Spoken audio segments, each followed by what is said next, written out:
இப்ப காவல்துறை என்ன பண்றாங்க அப்படின்னு பார்த்தீங்கன்னா, பொதுவா திருட்டு பசங்க திருடின பொருள என்ன பண்ணுவானுங்க?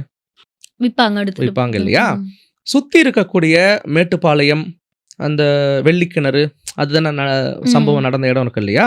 அங்க வந்து பார்த்தீங்கன்னா, இருக்கக்கூடிய எல்லா மொபைல் ஷாப்ஸ்லயும், ஜவுளி கடைகள்லயும், இந்த நகை விக்கிற கடைகள்லயும் யாராச்சும் செகண்ட்ஸ்ல மோதிரமோ, ம். இல்ல வந்து ஃபோனோ, முக்கியமா ஐஃபோன் எடுத்துட்டு வந்தா, நீங்க போலீஸ்க்கு உடனடியா தகவல் தெரிவிக்கணும் ம். அப்படின்றதையும் சுத்தி இருக்கக்கூடிய கடைகள்ல சொல்லிடுறாங்க.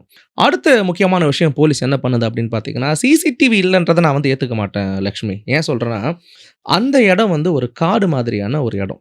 அ தமிழ்நாடு ஃபுல்லா எத்தன லட்சம் ஏக்கர் காடு நிலங்கள் இருக்குன்னு உங்களுக்கு தெரியும். ம். எல்லா இடத்துலயும் நம்மளால சிசிடிவி வைக்க முடியாது. ஆனா இந்த இடத்துல ஐஃபோன் மாதிரியே போலீஸ்க்கு இன்னொரு பொருளும் இந்த திருடன்கள கண்டுபிடிக்கிறதுக்கு உதவுச்சு. அதுதான் ஒரு பழைய டிவிஎஸ் 50. ஓகே. இத யாரும் சொல்லல. ம்.